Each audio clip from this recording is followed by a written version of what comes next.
आगे बढ़ने के पहले कहानी अब तक। जल्पा रमा को झूठी शहादत के लिए मना करती है, लेकिन पुलिस तरह तरह के प्रलोभन और डर दिखाकर रमा को गवाही देने के लिए राजी कर लेती है। इधर रतन की सारी संपत्ति मणिभूषण, जो वकील साहब के भाई का लड़का है, हड़प लेता है। रतन का मन वैसे भी संसार की ओर से विरक्त हो चला था। वह फैसला करती है कि जिस संपत्ति पर उसका कोई हक नहीं, उसके लिए वह संघर्ष नहीं करेगी। वह अपने बलबूते पर आगे का सफर तय करेगी। इधर अदालत में सुनवाई की तारीख पर जल्पा कचहरी पहुंचती है, तो लोगों से रमा के बारे में जो बातें सुनती है, उससे वह बहुत आहत होती है। कोई कहता है कि इसे कोड़ों से पिटवाना चाहिए, कोई कहता है कि यह बिक गया। अदालत का फैसला आया जिसमें सभी मुलजिमों को सजा हुई। उनमें से दिनेश नाम के एक आदमी को फांसी की सजा हुई। जल्पा देवी दिन से सभी मुलजिमों के घर का हालचाल पूछवाती है, ताकि वह सबकी मदद कर सके। सभी के घर की हालत तो करीब करीब ठीक ही है, लेकिन फांसी की सजा पाए दिनेश के घर की हालत ठीक नहीं है। 2 छोटे छोटे बच्चे हैं, बूढ़ी माँ है और उसकी पत्नी। जल्पा देवी दिन से उसके घर का पता लेती है और उनकी मदद करने का ठान लेती है। रमा जब जल्पा से मिलने देवी दिन के घर आता है, तो जल्पा उसे खूब खरी खोटी सुनाती है।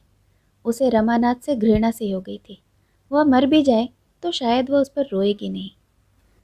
रमा को इस बात से बहुत चोट पहुंचती है। वह जज को सारी सच्चाई सुना देना चाहता है, लेकिन संकोच के कारण कुछ बोल नहीं पाता। अब आगे। लाज की रक्षा के लिए ही तो बड़े बड़े राज्य मिट गए, रक्त की नदियां बह गई, प्राणों की होली खेल डाली गई है। उसी लाज ने आज रमा के पग भी पीछे हटा दिए। शायद जेल की सजा से वह इतना भयभीत न होता। रमा आधी रात गए सोया तो 9 बजे दिन तक नींद खुली। वह स्वप्न देख रहा था। दिनेश को फांसी हो रही है। सहसा एक स्त्री तलवार लिए हुए फांसी की ओर दौड़ी और फांसी की रस्सी काट दी। चारों ओर हलचल मच गई। वह औरत जल्पा थी। जल्पा को लोग घेर कर पकड़ना चाहते थे, पर वह पकड़ में ना आती थी। कोई उसके सामने जाने का साहस न कर सकता था। तब उसने एक छलांग मारकर रमा के ऊपर तलवार चलाई। रमा घबरा कर उठ बैठा तो देखा दारोगा और इंस्पेक्टर कमरे में खड़े हैं और डिप्टी साहब आराम कुर्सी पर लेटे हुए सिगार पी रहे हैं। दारोगा ने कहा, आज तो आप खूब सोए बाबू, कल कब लौटे थे? रमा ने एक कुर्सी पर बैठकर कहा, जरा देर बाद लौट आया था। इस मुकदमे की अपील तो हाई कोर्ट में न होगी? इंस्पेक्टर, अपील क्या होगी, ज़ाब्ते की पाबंदी होगी। आपने मुकदमे को इतना मजबूत कर दिया है कि वह अब किसी के हिलाए नहीं हिल सकता। हलफ से कहता हूँ, आपने कमाल कर दिया। अब आप उधर से बेफिक्र हो जाइए। हाँ, अभी जब तक फैसला न हो जाए यह मुनासिब होगा कि आपकी हिफाजत का ख्याल रखा जाए, इसीलिए फिर पहरे का इंतज़ाम कर दिया गया है। इधर हाई कोर्ट से फैसला हुआ और उधर आपको जगह मिली। डिप्टी साहब ने सिगार का धुआं फेंक कर कहा, यह डीओ कमिश्नर साहब ने आपको दिया है, जिससे आपको किसी तरह का कोई शक न हो। देखिए, यूपी के होम सेक्रेटरी के नाम है। आप वहाँ यह डीओ दिखाएंगे, वह आपको कोई बहुत अच्छी जगह दे देगा। इंस्पेक्टर, कमिश्नर सब आपसे बहुत खुश हैं, हलफ से कहता हूँ। डिप्टी बहुत खुश है। वह यूपी को एक डायरेक्ट चिट्ठी भी लिखेगा। तुम्हारा तो भाग्य खुल गया। यह कहते हुए उसने डीओ रमा की तरफ बढ़ा दिया। रमा ने लिफाफा खोलकर देखा और एकाएक उसको फाड़कर पुर्जे पुर्जे कर डाला। तब तीनों आदमी विस्मय से उसका मुंह देखने लगे। दारोगा ने कहा, रात बहुत पी गए थे क्या? आपके हक में अच्छा ना होगा।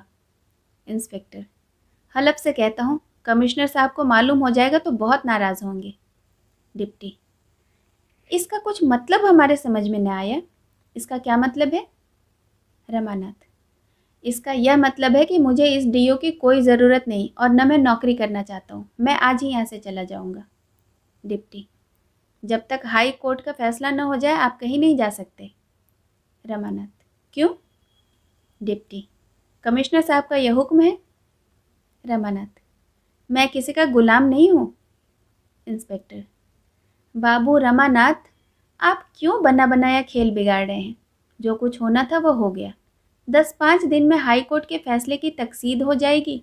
आपकी बेहतरी इसी में है कि जो सिला मिल रहा है उसी से खुश रहिए और आराम से ज़िंदगी के दिन बसर कीजिए। खुदा ने चाहा तो एक दिन आप उससे भी ऊंचे ओहदे पर पहुंच जाएंगे। इससे क्या फ़ायदा कि अफसरों को नाराज़ कीजिए और कैद की मुसीबतें झेलिए। हलफ से कहता हूँ, अफसरों की ज़रा सा भी निगाह बदल जाए तो आपका कहीं पता न लगे। हलफ से कहता हूँ, एक इशारे में आपको 10 साल की सज़ा हो जाएगी, 10 साल की। आप हैं किस ख्याल में? हम आपके साथ शरारत नहीं करना चाहते। हाँ, अगर आप हमें सख्ती करने पर मजबूर करेंगे तो हमें सख्ती तो करनी पड़ेगी। जेल को आसान न समझिए। खुदा दोजख में ले जाए पर जेल की सज़ा न दे। मार धाड़ गाली गलौज वहाँ तो यह मामूली सज़ा है। चक्की में जोत दिया जाता है तो मौत आ गई। हलफ से कहता हूँ, दोजख से बदतर है जेल। दारोगा, यह बेचारे अपनी बेगम साहब से मजबूर हैं। वह शायद इनकी जान की ग्राहक हो रही है, उनसे इनकी कोर दबती है। इंस्पेक्टर, क्या हुआ? कल तो वह हार दिया था ना, फिर भी राजी नहीं हुई? रमा ने कोट की जेब से हार निकालकर मेज पर रख दिया और बोला, यह हार रखा हुआ है। इंस्पेक्टर, अच्छा, इसे उन्होंने कबूल नहीं किया? डिप्टी, कोई प्राउडी लेडी है। इंस्पेक्टर, कुछ उनकी भी मिजाज पुरसी करने की ज़रूरत होगी। दारोगा, यह तो बाबू साहब के रंग ढंग और सलीके पर मुनहसर है। अगर आप खामखा हमें मजबूर न करेंगे तो हम आपके पीछे न पड़ेंगे। डिप्टी, उस खटीक से भी मुचकला ले लेना चाहिए। रमानाथ के सामने अब एक नई समस्या आ खड़ी हुई, पहले से भी कहीं जटिल, कहीं भीषण। संभव था वह अपने को कर्तव्य की बेदी पर बलिदान कर देता, 2-4 साल की सज़ा के लिए अपने को तैयार कर लेता। शायद इस समय उसने अपने आत्मसमर्पण का निश्चय कर लिया था, पर उसने अपने साथ जल्पा को भी संकट में डाल दिया। वह पुलिस के शिकंजे में कुछ इस तरह दब गया था कि अब उसे बेदाग निकल जाने का कोई मार्ग न दिखता था। उसने देखा कि इस लड़ाई में मैं पेश नहीं पा सकता। पुलिस सर्वशक्तिमान है, वह मुझे जिस तरह चाहे दबा सकती है। उसके मिजाज की तेजी गायब हो गई। विवश होकर बोला, आखिर आप लोग मुझसे क्या चाहते हैं? इंस्पेक्टर ने दारोगा की ओर देखकर आंखें मारी मानो कह रहे हों, आ गए पंजे में, और बोले, बस इतना ही कि आप हमारे मेहमान बने रहें और मुकदमे के हाई कोर्ट में तय हो जाने के बाद यहाँ से रुखसत हों, क्योंकि उसके बाद हम आपकी हिफाजत के जिम्मेदार न होंगे। आप कोई सर्टिफिकेट लेना चाहें तो ले सकते हैं, लेकिन उसे लेने या न लेने का आपको पूरा अख्तियार है। अगर आप होशियार हैं तो उसे लेकर फ़ायदा उठाएंगे, नहीं तो इधर उधर के धक्के खाएंगे। इसके सिवा हम आपसे और कुछ नहीं चाहते। हलफ से कहता हूँ, हर एक चीज़ जिसकी आपको ख्वाहिश हो यहाँ हाजिर कर दी जाएगी, लेकिन जब तक मुकदमा ख़त्म न हो जाए आप आज़ाद नहीं हो सकते। रमानाथ ने दीनता के साथ पूछा, सैर करने तो जा सकूंगा या वह भी नहीं? इंस्पेक्टर ने सूत्र रूप से कहा, जी नहीं। दारोगा ने उस सूत्र की व्याख्या की, आपको वह आज़ादी दी गई थी, पर आपने उसका बेजा इस्तेमाल किया है। अब जब तक इसका इत्मीनान न हो जाए कि आप उसका जायज़ इस्तेमाल करते हैं या नहीं, आप उस हक से मरहूम रहेंगे। दारोगा ने इंस्पेक्टर की तरफ देखकर मानो इस व्याख्यान की दाद देनी चाहिए जो उन्हें सहर्ष मिल गई थी। तीनों अफसर रुखसत हुए और रमा एक सिगार जलाकर इस विकट परिस्थिति पर विचार करने लगा। 1 महीना और निकल गया।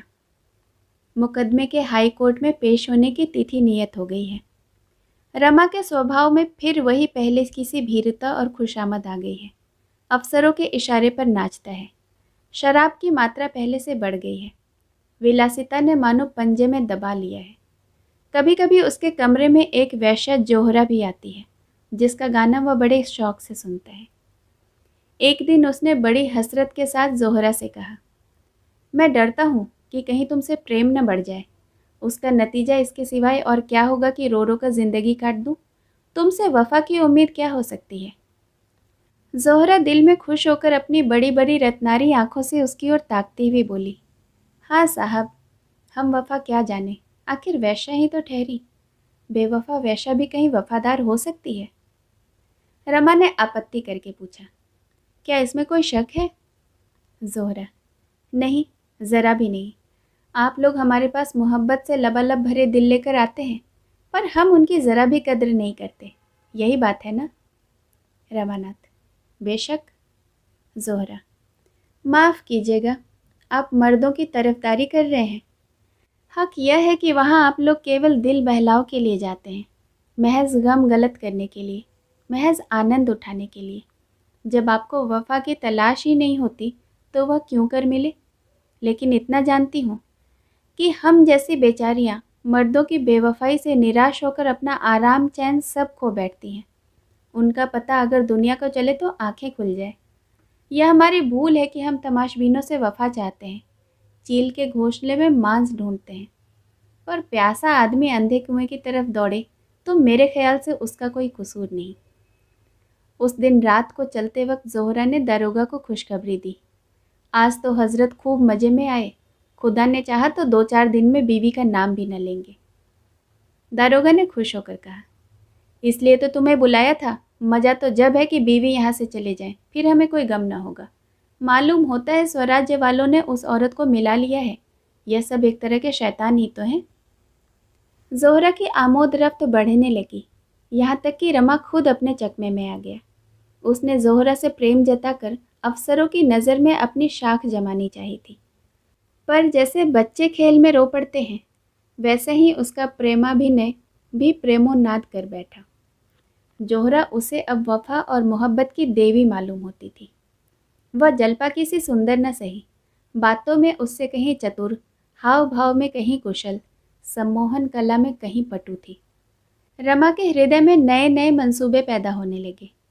एक दिन उसने ज़ोहरा से कहा, ज़ोहरा, जुदाई का समय आ गया है, 2-4 दिन में मुझे यहाँ से चले जाना पड़ेगा, फिर तुम्हें क्यों मेरी याद आने लगी? ज़ोहरा ने कहा, मैं तुम्हें न जाने दूंगी, यहीं कोई अच्छी सी नौकरी कर लेना, फिर हम तुम आराम से रहेंगे। रमा ने अनुरक्त होकर कहा, दिल से कहती हो ज़ोहरा, देखो तुम्हें मेरे सर की कसम, दगा मत देना।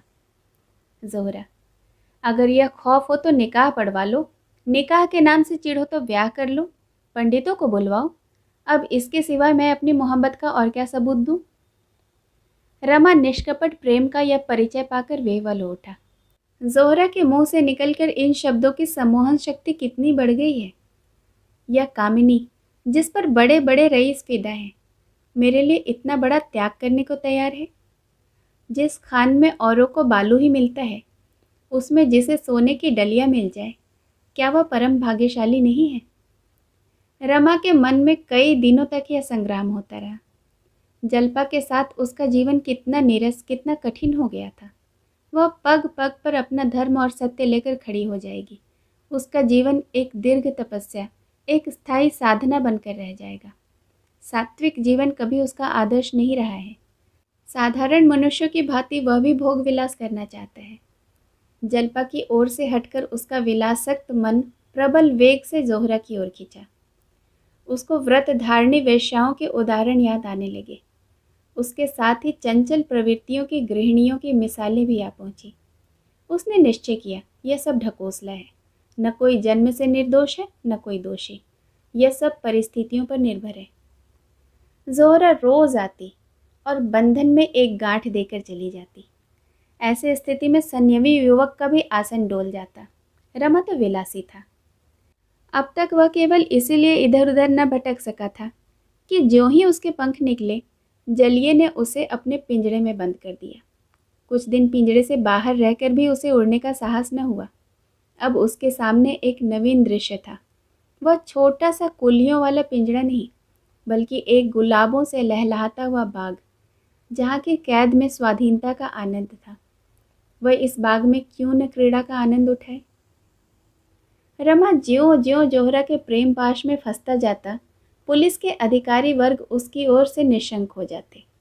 उसके ऊपर जो कैद लगाई गई थी ढीली होने लगी। यहाँ तक कि एक दिन डिप्टी साहब शाम को सैर करने चले तो रमा को भी मोटर पर बिठा लिया। जब मोटर देवी दीन के दुकान के सामने से होकर निकली तो रमा ने अपना सिर इस तरह भीतर खींच लिया कि किसी की नज़र उस पर न पड़ जाए। उसके मन में बड़ी उत्सुकता हुई कि जलपा है या चली गई, लेकिन वह अपना सिर बाहर न निकाल सका। मन में वह अब भी यही समझता था कि मैंने जो रास्ता पकड़ा है वह कोई बहुत अच्छा नहीं है, लेकिन यह जानते हुए भी वह उसे छोड़ना नहीं चाहता था। देवी दीन को देखकर उसका मस्तक आप ही आप लज्जा से झुक जाता। वह किसी दलील से अपना पक्ष सिद्ध न कर सकता था। उसने सोचा, मेरे लिए सबसे उत्तम मार्ग यही है कि इनसे मिलना जुलना छोड़ दूं। उस शहर में 3 प्राणियों को छोड़कर किसी चौथे आदमी से उसका परिचय ही न था, जिसकी आलोचना या तिरस्कार का उसे भय होता। मोटर इधर उधर घूमती हुई हावड़ा ब्रिज की तरफ चली जा रही थी कि सहसा रमा ने एक स्त्री को सिर पर गंगा जल का कलसा रखे घाटों के ऊपर से जाते देखा। उसके कपड़े बहुत मैले हो रहे थे और कुशांगी ऐसी थी कि कलसे के बोझ से उसकी गर्दन झबी जाती थी। उसकी चाल कुछ कुछ जल्पा से मिलती हुई जान पड़ी। सोचा, जल्पा यहाँ क्या करने आवेगी, मगर एक ही पल में कार और आगे बढ़ गई और रमा को उस स्त्री का मुंह दिख गया। उसकी छाती धक से हो गई। यह जल्पा ही थी। उसने खिड़की के बगल में सिर छिपाकर गौर से देखा। बेशक जल्पा थी, पर कितनी दुर्बल, मानो कोई वृद्धा अनाथ हो। न वह कांति, न वह लावण्य, न वह चंचलता, न वह गर्व। रमा हृदयहीन न था। उसकी आंखें सजल हो गई। जल्पा इस दशा में और मेरे जीते जी? अवश्य देवी दीन ने उसे निकाल दिया होगा और वह टहलनी बनकर अपना निर्वाह कर रही होगी। नहीं, देवी दीन इतना बेमुरव्वत नहीं है। जल्पा ने खुद उसके आश्रय में रहना स्वीकार न किया होगा। मानिनी तो है ही, कैसे मालूम हो कि क्या बात है। मोटर दूर निकल आई। रमा की सारी चंचलता, सारी भोगलिप्सा गायब हो गई थी। मलिन वासना, दुखनी जल्पा की वह मूर्ति आंखों के सामने खड़ी थी। किससे कहे, क्या कहे, यहाँ कौन अपना है? जल्पा का नाम जबान पर आ जाए तो सब के सब चौंक पड़ेंगे और फिर से घर से निकलना बंद कर देंगे। ओह, जल्पा के मुख पर शोक की कितनी गहरी छाया थी, आंखों में कितनी निराशा। आह, उन सिमटी हुई आंखों में जले हुए हृदय से निकलने वाली कितनी आहें सिर पीटती हुई मालूम होती थी, मानो उन पर हंसी कभी आई ही नहीं हो, मानो वह कली बिना खिले ही मुरझा गई हो। कुछ देर बाद जोहरा आई, इठलाती, मुस्कुराती, लचकती, पर रमा आज उससे भी कटा कटा रहा। जोहरा ने पूछा, आज किसी की याद आ रही है क्या? यह कहते हुए उसने अपनी गोल नर्म मक्खन सी बाँह उसकी गर्दन में डालकर उसे अपनी ओर खींचा। रमा ने अपनी तरफ जरा भी जोर न किया। उसके हृदय पर अपना मस्तक रख दिया, मानो अब यही उसका आश्रय है। जोहरा ने कोमलता में डूबे हुए स्वर में पूछा, सच बताओ, आज इतने उदास क्यों हो?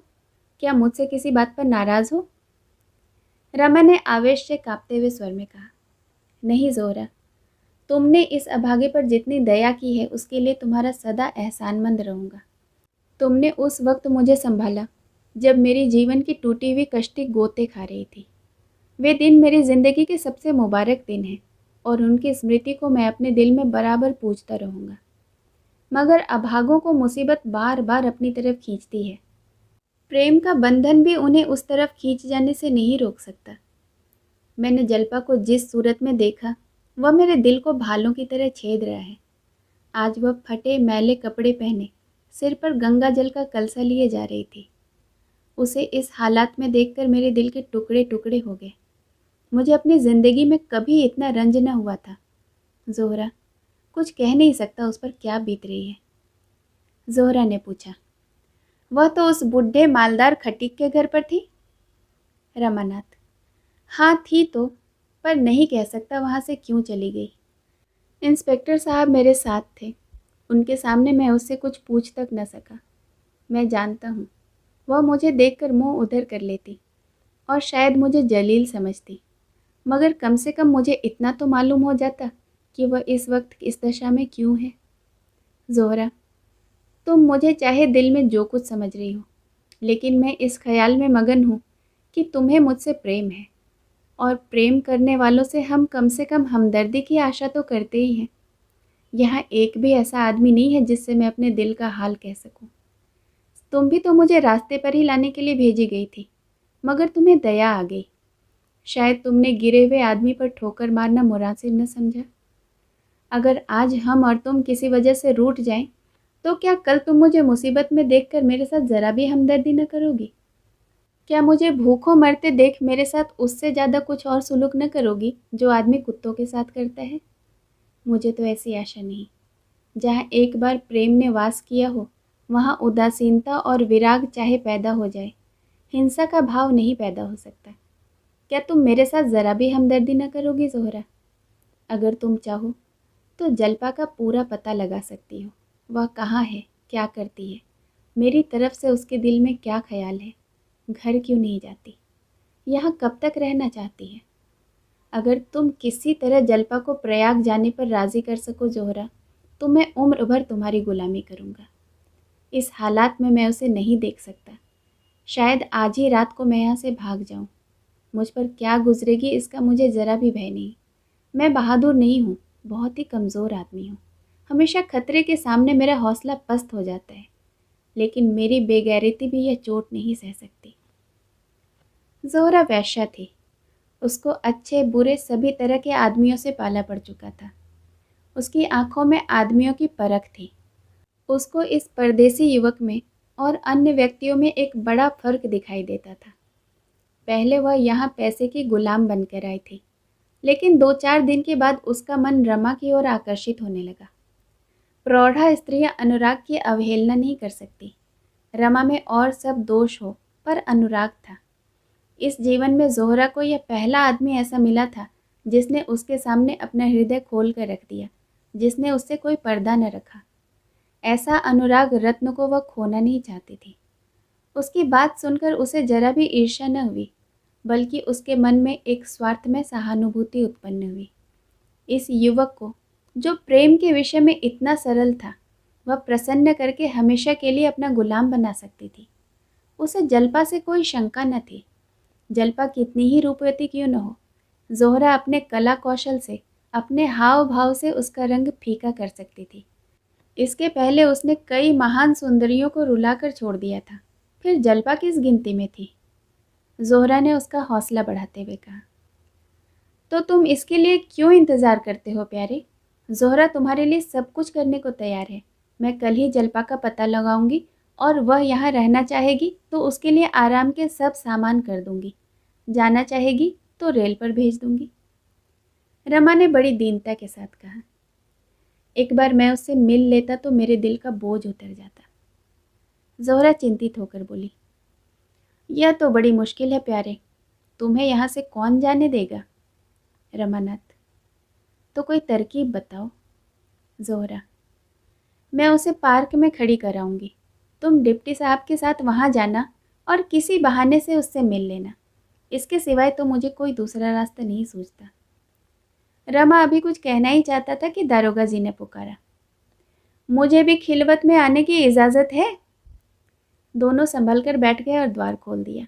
दारोगा जी मुस्कुराते हुए आए और ज़ोहरा की बगल में बैठकर बोले, यहाँ सन्नाटा कैसा है? क्या आज खजाना खाली है? ज़ोहरा, आज अपने दस्ते हिनाई से एक जाम तो भर कर दो। रमानाथ, दारोगा जी, आप तो पिए हुए नजर आते हैं। दारोगा ने ज़ोहरा का हाथ पकड़कर कहा, बस एक जाम ज़ोहरा, और एक बात और, आज मेरी मेहमानी कबूल करो। रमा ने तेवर बदल कर कहा, दारोगा जी, आप इस वक्त यहाँ से चले जाएं, मैं यह गवारा नहीं कर सकता। दारोगा ने नशीली आंखों से देखकर कहा, क्या आपने पट्टा लिखा लिया है? रमा ने कड़क कर कहा, जी हाँ, मैंने पट्टा लिखा लिया है। दारोगा, तो आपका पट्टा खारिज। रमानाथ, मैं कहता हूँ यहाँ से चले जाइए। दारोगा, अच्छा, अब तो मेंढकी को भी जुकाम पैदा हुआ? क्यों न हो, चलो ज़ोहरा, इन्हें यहाँ बकने दो। यह कहते हुए उन्होंने ज़ोहरा का हाथ पकड़कर उठाया। रमा ने उनके हाथ को झटका देकर कहा, मैं कह चुका हूँ, आप यहाँ से चले जाइए। ज़ोहरा इस वक्त नहीं जा सकती। अगर वह गई तो मैं उसका और आपका दोनों का खून पी जाऊँगा। ज़ोहरा मेरी है और जब तक मैं हूँ उसकी तरफ कोई आंख उठाकर नहीं देख सकता। यह कहते हुए उसने दारोगा साहब का हाथ पकड़कर दरवाजे के बाहर निकाल दिया और दरवाज़ा ज़ोर से बंद करके सिटकिनी लगा दी। दारोगा जी बलिष्ठ आदमी थे, लेकिन इस वक्त नशे ने उन्हें दुर्बल बना दिया था। बाहर बरामदे में खड़े होकर वह गालियाँ बकने और द्वार पर ठोकरें मारने लगे। रमा ने कहा, कहो तो जाकर बच्चे को बरामदे से नीचे ढकेल दो, शैतान का बच्चा। ज़ोहरा, बकने दो, आप ही चला जाएगा। रमानाथ, चला गया। ज़ोहरा ने मगन होकर कहा, तुमने बहुत अच्छा किया सूअर को बाहर निकाल दिया, मुझे ले जाकर दिख करता। क्या तुम सचमुच उसे मारते? रमानाथ, मैं उसके जान लेकर छोड़ता। मैं उस वक्त अपने आपे में ही न था। न जाने मुझ में उस वक्त कहाँ से इतनी ताकत आ गई। जोहरा, और जो कल वह मुझे आने न दे तो? रमानाथ, कौन? अगर इस बीच में उसने जरा सी भी बाजी मारी तो गोली मार दूंगा। वह देखो, ताक पर पिस्तौल रखा हुआ है। अब तुम मेरी हो जोहरा। मैंने अपना सब कुछ तुम्हारे कदमों पर निसार कर दिया है और तुम्हारा सब कुछ पाकर ही मैं संतुष्ट हो सकता हूँ। तुम मेरी हो, मैं तुम्हारा हूँ।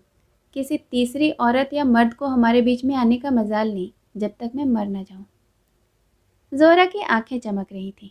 उसने रमा की गर्दन में हाथ डालकर कहा, ऐसी बात मुंह से न निकालो प्यारे। सारे दिन रमा उद्वेग के जंगलों में भटकता रहा। कभी निराशा की अंधकार में घंटियां सामने आ जाती, कभी आशा की लहलाती हुई हरियाली। जोहरा गई भी होगी। यहाँ से तो बड़े लंबे चौड़े वादे करके गई थी, लेकिन उसे क्या गरज है? आकर कह देगी मुलाकात ही नहीं हुई। कहीं धोखा तो न देगी? जाकर डिप्टी साहब से सारी कथा कह सुनाए। बेचारी जलपा बैठे बिठाए आफत में आ जाएगी। क्या जोहरा इतनी नीच प्रकृति की हो सकती है? कभी नहीं। अगर जोहरा इतनी बेवफा, इतनी दगाबाज है, तो ये दुनिया रहने के लायक ही नहीं। जितनी जल्द आदमी मुंह में कालिक लगाकर डूब मरे उतना ही अच्छा। नहीं, जोहरा मुझसे दगा न करेगी। उसे वह दिन याद आए जब उसके दफ्तर से आते ही जलपा लपक कर उसकी जेब टटोलती थी और रुपए निकालती थी। वही जलपा आज इतनी सत्यवादिनी हो गई है। तब वह प्यार करने की वस्तु थी, अब वह उपासना की वस्तु है। जलपा, मैं तुम्हारे योग्य नहीं हूँ। जिस ऊंचाई पर तुम मुझे लेकर जाना चाहती हो, वहाँ तक पहुँचने की शक्ति मुझ में नहीं है। वहाँ पहुँचकर शायद चक्कर खाकर गिर पड़ूँ। अब भी तुम्हारे चरणों में सिर झुकाता हूँ। मैं जानता हूँ तुमने मुझे अपने हृदय से निकाल दिया है। तुम मुझसे विरक्त हो गई हो। तुम्हें अब मेरे डूबने का दुख नहीं है, न तैरने की खुशी। पर शायद अब भी मेरे मरने या किसी घोर संकट में फंस जाने की खबर पाकर तुम्हारी आंखों में आंसू निकल आए। शायद तुम मेरी लाश तो देखने आओगी। हाँ, प्राण ही क्यों नहीं निकल जाते कि तुम्हारी निगाह में इतना नीच तो न रहूं। रमा को अब अपनी गलती पर घोर पश्चाताप हो रहा था, जो उसने जलपा की बात न मानी। अगर उसने उसके आदेशानुसार जज के इजलास में अपना बयान बदल दिया होता, धमकियों में न आता, हिम्मत मजबूत रखता, तो उसकी यह दशा क्यों होती? उसे विश्वास था जलपा के साथ वह सारी कठिनाइयां झेल जाता। उसकी श्रद्धा और प्रेम का कवच पहनकर वह अजेय हो जाता। अगर उसे फांसी भी होती तो वह हंसते खेलते उस पर चढ़ जाता। मगर पहले उससे जो भी भूल हुई, इस वक्त तो वह भूल से नहीं, जलपा की खातिर ही यह कष्ट भोग रहा था। कैद जब भोगना ही है तो उसे रो रो कर भोगने से कहीं अच्छा है कि हंस हंस कर भोगा जाए। आखिर पुलिस अधिकारियों के दिल में अपना विश्वास जमाने के लिए वह और क्या करता? यह दुष्ट जलपा को सताते, उसका अपमान करते, उस पर झूठे मुकदमे चलाकर उसे सजा दिलाते। यह दशा तो और भी असहनीय होती। वह दुर्बल था, सब अपमान सह सकता था। जलपा तो शायद प्राण ही दे देती। उसे ज्ञात हुआ कि वह जलपा को छोड़कर नहीं रह सकता और जोहरा को भी त्याग देना उसके लिए असंभव सा जान पड़ता था। क्या वह दोनों रमणियों को प्रसन्न रख सकता था? क्या इस दशा में जलपा उसके साथ रहना स्वीकार करेगी? कभी नहीं। वह शायद उसे कभी क्षमा न करेगी। अगर उसे यह भी मालूम हो जाए कि उसी के लिए वह इतनी यातना भोग रहा है तो वह उसे कभी क्षमा न करेगी। वह कहेगी, मेरे लिए तुमने अपनी आत्मा को क्यों कलंकित किया? मैं अपनी रक्षा आप कर सकती थी। वह दिन भर इसी उधेड़बुन में पड़ा रहा। आंखें सड़क की ओर लगी हुई थी। नहाने का समय टल गया, भोजन का समय टल गया। उसे किसी बात की परवाह न थी। अखबार से दिल बहलाना चाहना, उपन्यास लेकर बैठा, मगर किसी काम में भी चित्त न लगा। आज दारोगा जी भी नहीं आए। या तो रात की घटना से रुष्ट या लज्जित थे या कहीं बाहर चले गए थे। रमा ने किसी से इस विषय में कुछ भी नहीं पूछा। सभी दुर्बल मनुष्यों की भांति रमा भी अपने पतन से लज्जित था। वह जब एकांत में बैठता तो उसे अपनी दशा पर दुख होता। क्यों उसकी विलास वृत्ति इतनी प्रबल है? वह इतना विवेक शून्य न था कि अधोगति में भी प्रसन्न रहता, लेकिन जो ही और लोग आ जाते, शराब की बोतल आ जाती, जोहरा आकर सामने बैठ जाती, उसका सारा विवेक और धर्म ज्ञान भ्रष्ट हो जाता। रात के 10 बज गए, पर जोहरा का कहीं पता नहीं। फाटक बंद हो गया। रमा को अब उसके आने की कोई आशा न रही, लेकिन फिर भी उसके कान लगे हुए थे। क्या बात हुई? क्या जल्पा उससे मिली ही नहीं, या वह गई ही नहीं? उसने इरादा किया, अगर कल जोहरा न आई तो उसके घर पर किसी को भेजूंगा। उसे 2-1 झपकियां आई और सवेरा हो गया। फिर वही विकलता शुरू हुई। किसी को उसके घर भेजकर बुलवाना चाहिए, कम से कम यह तो मालूम हो जाए कि वह घर पर है भी या नहीं। दारोगा के पास जाकर बोला, रात तो आप आपे में न थे? दारोगा ने ईर्ष्या को छिपाते हुए कहा, यह बात न थी, मैं महज आपको छेड़ रहा था। रमानाथ, जोहरा रात आई नहीं, जरा किसी को भेजकर पता तो लगवाइए क्या बात है, कहीं नाराज तो नहीं हो गई। दारोगा ने बेदिली से कहा, उसे गरज होगा तो खुद ही आएगी, किसी को भेजने की जरूरत नहीं है। रमा ने फिर आग्रह न किया, समझ गया यह हजरत रात बिगड़ गए हैं, चुपके से चला गया। अब किससे कहे? सबसे यह बात कहना लज्जास्पद मालूम होता था। लोग समझेंगे कि यह महाशय एक ही रसिया निकले। दारोगा से तो थोड़ी घनिष्ठता हो गई थी। 1 हफ्ते तक उसे जोहरा के दर्शन न हुए, अब उसके आने की कोई आशा भी न थी। रमा ने सोचा, आखिर बेवफा निकली, उससे कुछ आशा करना मेरी भूल थी, या मुमकिन है पुलिस अधिकारियों ने उसे आने की मनाही कर दी हो। कम से कम मुझे एक पत्र तो लिख सकती थी। मुझे कितना धोखा हुआ। व्यर्थ उससे अपने दिल की बात कही। कहे इन लोगों से न कह दो तो उल्टी आते गले पड़ जाए, मगर जोहरा बेवफाई नहीं कर सकती। रमा की अंतरात्मा इसकी गवाही देती थी। इस बात को वह किसी तरह से स्वीकार न करता था। शुरू के 10-5 दिन तो जोहरा ज़रूर उसे लुब्ध करने की चेष्टा करती रही, फिर अनायास ही उसके व्यवहार में परिवर्तन होने लगा था। वह क्यों बार बार सजल नेत्र होकर कहती कि देखो बाबूजी, मुझे भूल न जाना। उसकी वह हसरत भरी बातें आ कर कपट की शंका को दिल से निकाल देती थी। ज़रूर कोई न कोई नई बात हो गई है। वह अक्सर एकांत में बैठकर जोहरा की याद करके बच्चों की तरह रोता। शराब से उसे घृणा हो गई थी।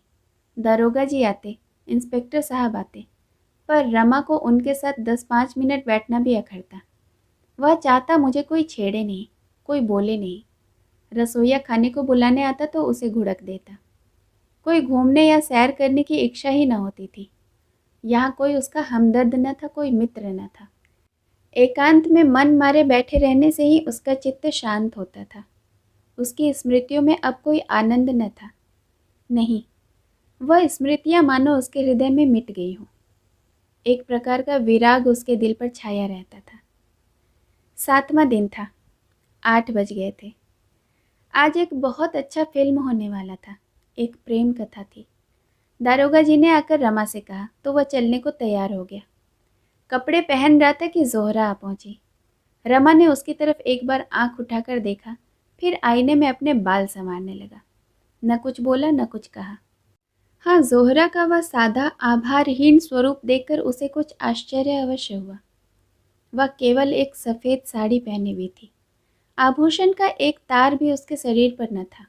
होठ मुरझाए हुए, चेहरे पर क्रीड़ा में चंचलता की जगह तेज में गंभीरता झलक रही थी।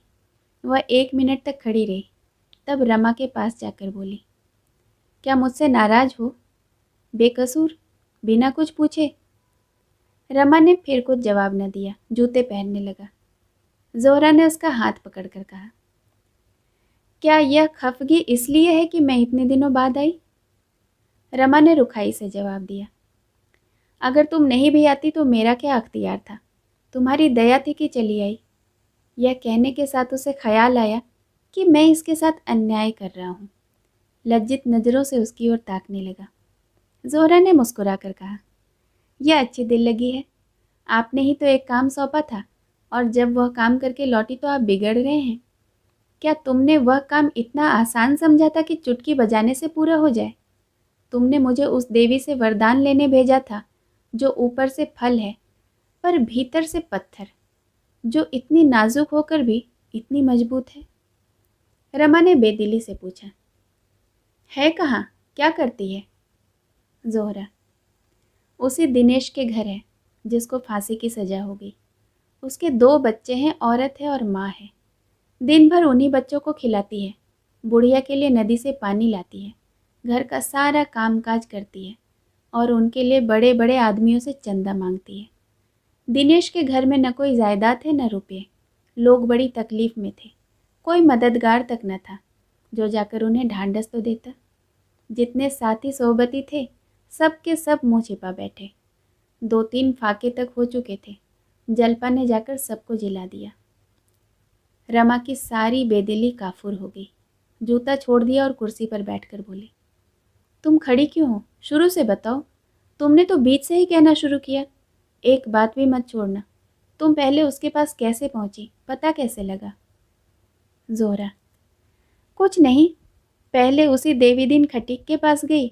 उसने दिनेश के घर का पता बता दिया, चटपट वहां जा पहुंची। रमानाथ, तुमने जाकर उसे पुकारा? तुम्हें देखकर कुछ चौंकी नहीं? कुछ झिझकी तो जरूर होगी। जोहरा मुस्कुराकर बोली, मैं इस रूप में न थी। देवी दीन के घर से मैं अपने घर गई और ब्रह्म समाजी लेडी का स्वांग भरा। न जाने मुझ में ऐसी कौन सी बात है जिससे दूसरों को फौरन पता चल जाता है कि मैं कौन हूँ, क्या हूँ।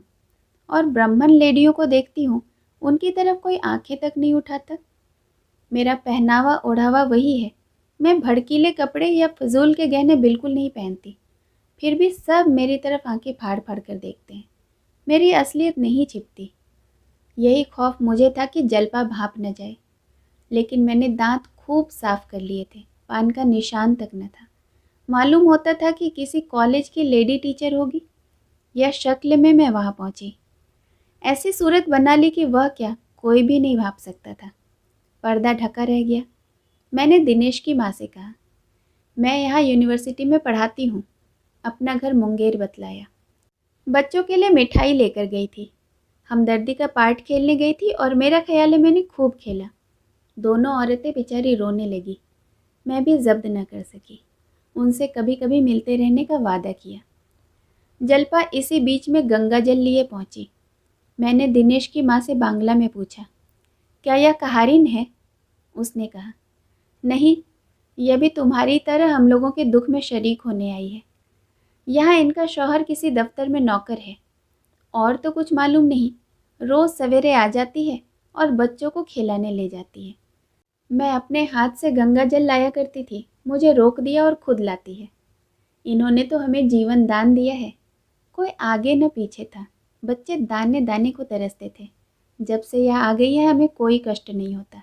न जाने किस शुभ कर्म का यह वरदान हमें मिला है। उस घर के सामने ही एक छोटा सा पार्क है। मोहल्ले भर के बच्चे वहीं खेला करते हैं। शाम हो गई थी। जलपा देवी ने दोनों बच्चों को साथ लिया और पार्क की तरफ चली। मैं जो मिठाई लेने गई थी उसमें से बूढ़ी ने एक एक मिठाई दोनों बच्चों को दे दी। दोनों कूद कूद कर नाचने लगे। बच्चों की इस खुशी पर मुझे रोना आ गया। दोनों मिठाइयाँ खाते हुए जलपा के साथ हो लिए। जब पार्क में दोनों बच्चे खेलने लगे तब जलपा से मेरी बातें होने लगी। रमा ने कुर्सी और करीब खींच ली और आगे की ओर झुक गया। बोला, तुमने किस तरह बातचीत शुरू की? जोहरा, कह तो रही हूँ। मैंने पूछा, जलपा देवी तुम कहाँ रहती हो? घर की दोनों औरतों से तुम्हारी बड़ाई सुनकर तुम्हारे ऊपर आशिक हो गई हूँ। रमानाथ, यही लफ्ज़ कहा था तुमने? जोहरा, हाँ, ज़रा मजाक करने की सूझी। मेरी तरफ ताज्जुब से देखकर बोली, तुम तो बंगाली नहीं मालूम होती। इतनी साफ हिंदी कोई बंगाली नहीं बोलती। मैंने कहा, मैं मुंगेर की रहने वाली हूँ और वहाँ मुसलमानी औरतों के साथ बहुत मिलती जुलती रहती हूँ। आपसे कभी कभी मिलने का जी चाहता है। आप कहाँ रहती हैं? कभी कभी 2 घड़ी के लिए चले आया करूँगी। आपके साथ घड़ी भर बैठकर भी मैं आदमियता सीख जाऊँगी। जलपा ने शर्मा कर कहा, तुम तो मुझे बनाने लगी। कहाँ तुम कॉलेज की पढ़ाने वाली और कहाँ मैं अनपढ़ गंवार औरत। तुमसे मिलकर मैं अलबत्ता आदमी बन जाऊँगी। जब जी चाहे यहीं चले आना, यही मेरा घर समझो। मैंने कहा, तुम्हारे स्वामी जी ने तुम्हें इतनी आज़ादी दे रखी है। बड़े अच्छे ख्यालों के आदमी होंगे। किस दफ्तर में नौकर हैं? जल्पा ने अपने नाखूनों को देखते हुए कहा। पुलिस में उम्मीदवार हैं। मैंने ताज्जुब से पूछा। पुलिस के आदमी होकर वह तुम्हें यहाँ आने की आज़ादी देते हैं? जल्पा इस प्रश्न के लिए तैयार न मालूम होती थी। कुछ चौंक कर बोली, वह मुझसे कुछ नहीं कहते। मैंने उनसे यहाँ आने की बात नहीं कही है। वह घर बहुत कम आते हैं, वही पुलिस वालों के साथ रहते हैं। उन्होंने एक साथ 3 जवाब दिए। फिर भी उन्हें शक हो रहा था कि इनमें से कोई जवाब इत्मीनान के लायक नहीं है। वह कुछ खिसियानी से होकर दूसरी तरफ ताकने लगी। मैंने पूछा, तुम अपने स्वामी से कहकर किसी तरह मेरी मुलाकात उस मुखबिर से करा सकती हो जिसने इन कैदियों के खिलाफ गवाही दी है? रमानाथ की आंखें फैल गई और छाती धक धक होने लगी। जोहरा बोली। यह सुनकर जल्पा ने मुझे चुभती हुई आंखों से देखकर पूछा, तुम उनसे मिलकर क्या करोगी? मैंने कहा, तुम मुलाकात करा सकती हो या नहीं, मैं उनसे यही पूछना चाहती हूँ कि तुमने इतने आदमियों को फंसाकर क्या पाया। देखूंगी क्या जवाब देते हैं। जल्पा का चेहरा सख्त पड़ गया। बोली, वह यह कह सकता है कि मैंने अपने फ़ायदे के लिए किया। सभी आदमी अपना फ़ायदा सोचते हैं, मैंने भी सोचा। जब पुलिस के सैकड़ों आदमियों में से यह प्रश्न नहीं किसी ने किया, तो उससे यह प्रश्न क्यों किया जाए? इससे कोई फ़ायदा नहीं है।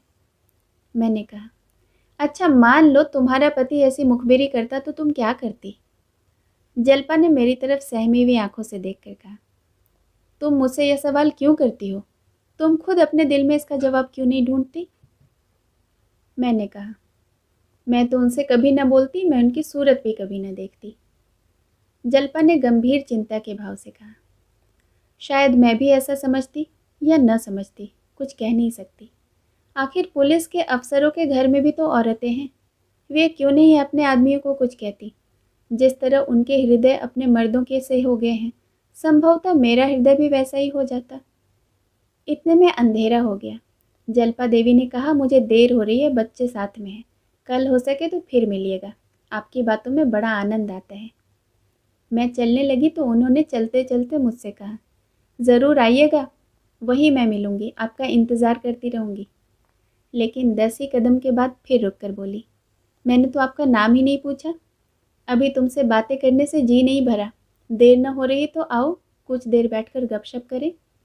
मैं तो यही चाहती थी। अपना नाम जोहरा बतला दिया। रमा ने पूछा, सच? जोहरा। पहले तो जल्पा भी जरा चौंकी, पर कोई बात न थी। समझ गई बंगाली मुसलमान होगी। हम दोनों उसके घर गए। उस जरा से कटघरे में वह न जाने कैसे रहती है। एक तिल की भी जगह नहीं है। कहीं मटके हैं, कहीं पानी, कहीं खाट, कहीं बिछावन। बदबू से नाक फटी जाती है। खाना तैयार हो गया था। दिनेश की बहू बर्तन धो रही थी। जल्पा ने उसे उठा दिया कि जाकर बच्चों को खिलाकर सुला दो, मैं बर्तन धोई देती हूँ, और खुद बर्तन मांजने लगी। उनकी यह खिदमत देखकर मेरे दिल पर इतना असर हुआ कि मैं भी वहीं बैठ गई और मांजे हुए बर्तनों को धोने लगी। जल्पा ने मुझे वहाँ से हट जाने के लिए कहा, पर मैं न हटी, बर्तन बराबर धोती रही। जल्पा ने तब मेरी तरफ पानी का मटका अलग करके कहा, मैं पानी न दूंगी, तुम उठ जाओ, मुझे बड़ी शर्म आती है। तुम्हें मेरी कसम, हट जाओ। यहाँ आना तो तुम्हारी सजा हो गई। तुमने ऐसा काम अपनी ज़िंदगी में किया होगा? मैंने कहा, तुमने भी तो कभी नहीं किया होगा। जब तुम करती हो तो मेरे लिए क्या हर्ज है? जल्पा ने कहा, मेरी और बात है। मैंने पूछा, क्यों? जो बात तुम्हारे लिए है वही मेरे लिए भी है। कोई मेहरी क्यों नहीं रख लेती हो? जल्पा ने कहा, मेहरियाँ 8-8 रुपये मांगती हैं। मैं बोली, मैं 8 रुपये महीने का दे दिया करूँगी। जल्पा ने ऐसी निगाहों से मेरी तरफ देखा जिसमें सच्चे प्रेम के साथ सच्चा उल्लास, सच्चा आशीर्वाद भरा हुआ था। वह चितवन, आह कितनी पाकीज़ा थी, कितनी पाक करने वाली। उनकी इस बेगरज खिदमत के आगे मुझे अपनी ज़िंदगी कितनी जलील, कितनी काबिले बेगैरत मालूम हो रही थी। उन बर्तनों को धोने में मुझे जो आनंद मिला मैं उसे बयान नहीं कर सकती। बर्तन धोकर उठी तो बुढ़िया के पाँव दबाने बैठ गई। मैं चुपचाप खड़ी थी। मुझसे बोली, तुम्हें देर हो रही हो तो जाओ, कल फिर आना। मैंने कहा, नहीं, मैं तुम्हें तुम्हारे घर पहुंचाकर उधर से निकल कर जाऊंगी। गरज 9 बजे के बाद वह वहां से चली। रास्ते में मैंने कहा, जल्पा तुम सचमुच देवी हो। जल्पा ने छूटते ही कहा, जोहरा ऐसा मत कहो, मैं खिदमत नहीं कर रही हूँ, मैं अपने पापों का प्रायश्चित कर रही हूँ। मैं बहुत दुखी हूँ, मुझसे बड़ी अभागिनी संसार में कोई न होगी। मैंने अनजान बनकर कहा, इसका मतलब मैं नहीं समझी।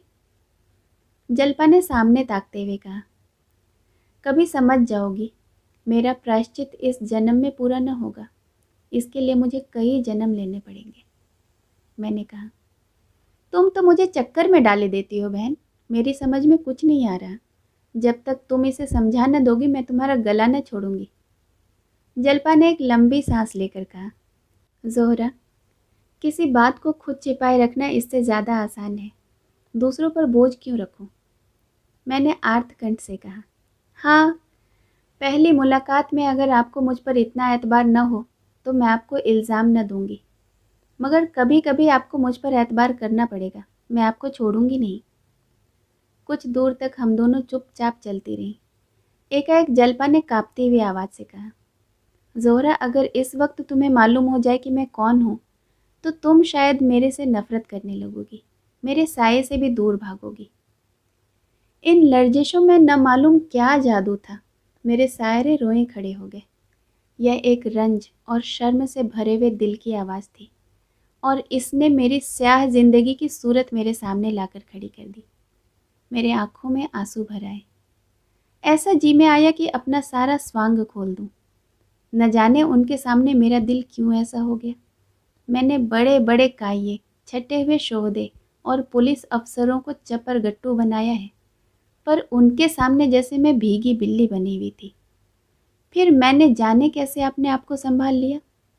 मैं बोली तो मेरा गला भी भरा हुआ था, यह तुम्हारा फ़कत ख्याल है देवी, शायद तब मैं तुम्हारे पैरों पर गिर पड़ूंगी। अपनी या अपनों की बुराइयों पर शर्मिंदा होना सच्चे दिलों का काम है। जल्पा ने कहा, लेकिन तुम मेरा हाल जानकर क्या करोगी। बस इतना ही समझ लो कि एक गरीब अभागिन औरत हूँ, जिसे अपने ही जैसे अभागे और गरीब आदमियों के साथ मिलने जुलने में बहुत आनंद आता है। इसी तरह वह बात बार बार टालती रही, लेकिन मैंने पीछा न छोड़ा। आखिर उसके मुंह से बात निकल ही गई। रमा ने कहा, यह नहीं, सब कुछ कहना पड़ेगा। जोहरा, अब आधी रात तक की कथा कहाँ तक सुनाऊं, घंटों लग जाएंगे। जब मैं बहुत पीछे पड़ी तो उन्होंने आखिर में कहा कि मैं उसी मुखबिर की बदनसीब औरत हूँ जिसने इस कैदियों पर यह आगत ढाई है। यह कहते कहते वह रो पड़ी। फिर ज़रा आवाज़ को संभाल कर बोली, हम लोग इलाहाबाद के रहने वाले हैं। एक ऐसी बात हुई कि इन्हें वहाँ से भागना पड़ा। किसी से कुछ न कहा न सुना, भाग आए। कई महीनों में पता चला कि वह यहाँ है। रमा ने कहा, इसका भी किस्सा है, तुम्हें बताऊंगा कभी। जल्पा के सिवा किसी को यह न सूझती। जोहरा बोली, यह सब मैंने दूसरे दिन जान लिया। अब तुम्हारे रग रग से वाकिफ़ हो गई हूँ। जल्पा मेरी सहेली है, शायद ही अपनी कोई बात उन्होंने मुझसे छिपाई हो। कहने लगी, जोहरा मैं बड़ी मुसीबत में फंसी हुई हूँ। एक तरफ तो एक आदमी की जान और कई खानदानों की तबाही है, दूसरी तरफ अपनी तबाही है। मैं चाहूँ तो आज इन सबों की जान बचा सकती हूँ। मैं अदालत को ऐसा सबूत दे सकती हूँ कि फिर मुखबिर की शहादत की कोई हैसियत ही न रह जाएगी, पर मुखबिर को सज़ा से भी नहीं बचा सकती। बहन, इस दुविधा में पड़ी नरक का कष्ट झेल रही हूँ। न यही होता है कि इन लोगों को मरने दूँ और न यही हो सकता है कि रमा को आग में झोंक दूँ। यह कहकर वह रो पड़ी और बोली, बहन मैं खुद मर जाऊंगी, पर उनका अनिष्ट मुझसे न होगा। न्याय पर उन्हें भेंट नहीं कर सकती। अभी देखती हूँ क्या फैसला होता है। नहीं कह सकती उस वक्त मैं क्या कर बैठूं। शायद वहीं हाई कोर्ट में सारा किस्सा कह सुनाऊं, शायद उसी दिन जहर खाकर सो रहूं। इतने में देवी दीन का घर आ गया। हम दोनों विदा हुए।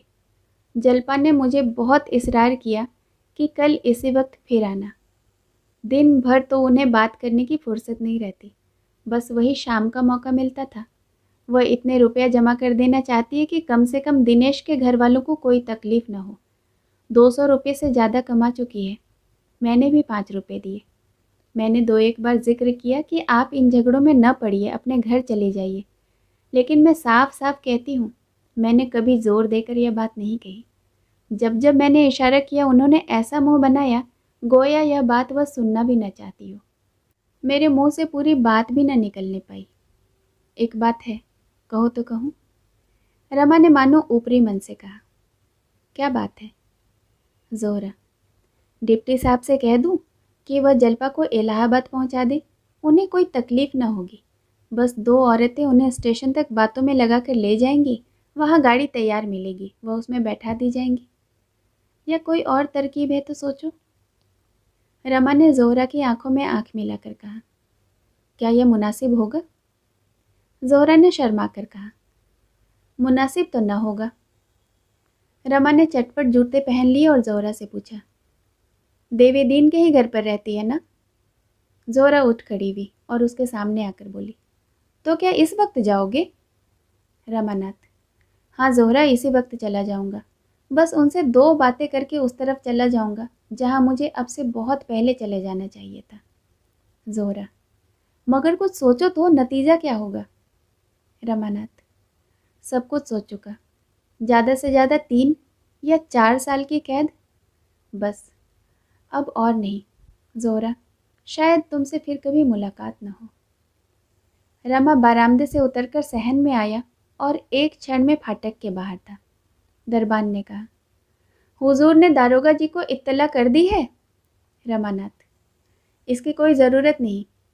चौकीदार, मैं ज़रा उनसे पूछ लूँ, मेरी रोज़ी क्यों ले रहे हैं हुजूर? रमा ने कोई जवाब न दिया, तेजी से सड़क पर चल खड़ा हुआ। जोहरा निस्पंद खड़ी उसे हसरत भरी आंखों से देख रही थी। रमा के प्रति ऐसा प्यार, ऐसा विकल करने वाला प्यार उसे कभी न हुआ था। जैसे कोई वीर बाला अपने प्रियतम को समर भूमि की ओर जाते देख गर्व से न फूली समाती हो। चौकीदार ने लपक कर दारोगा से कहा। वह बेचारे खाना खाकर लेटे ही थे, घबरा कर निकले। रमा के पीछे दौड़े और पुकारा, बाबू साहब जरा सुनिए तो, 1 मिनट रुक जाइए, इससे कुछ फ़ायदा न होगा। आप कहाँ जा रहे हैं? आखिर बेचारे एक बार ठोकर खाकर भी गिर पड़े। रमा ने लौट कर उन्हें उठाया और पूछा, कहीं चोट तो नहीं आई? दारोगा, कोई बात न थी, जरा सा ठोकर खा गया था। आखिर इस वक्त आप कहाँ जा रहे हैं? सोचिए तो, इसका क्या नतीजा होगा? रमानाथ, मैं 1 घंटे में लौट आऊँगा। जलपा को शायद मुखबिलों ने बहकाया है कि हाई कोर्ट में एक अर्जी दे दे, मैं ज़रा उसे समझा कर आऊँ। दारोगा, यह आपको कैसे मालूम हुआ? रमानाथ, जोहरा कहीं से सुन कर आई है। दारोगा, बड़ी बेवफा औरत है, ऐसी औरत का तो सिर काट देना चाहिए। रमानाथ, इसीलिए तो जा रहा हूँ, या तो इसी वक्त उसे स्टेशन पर भेज आऊँगा या बुरी तरह पेश आऊँगा कि वह भी याद रखेगी। ज़्यादा बातचीत का मौका नहीं है, रात भर के लिए मुझे इस कैद से आज़ाद कर दीजिए। दारोगा, मैं भी चलता हूँ, ज़रा ठहर जाइए। रमानाथ, जी नहीं, बिल्कुल मामला बिगड़ जाएगा, मैं अभी आता हूँ। दारोगा लाजवाब हो गए। 1 मिनट तक खड़े सोचते रहे, फिर लौट पड़े और जोहरा से बातें करते हुए पुलिस स्टेशन की तरफ चले गए। उधर रमा ने आगे बढ़कर तांगा किया और देवीदीन के घर जा पहुंचा। जलपा दिनेश के घर से लौटी थी और बैठी जग्गो और देवीदीन से बातें कर रही थी। शेष कहानी अगले भाग में। सुनने के लिए बहुत बहुत धन्यवाद।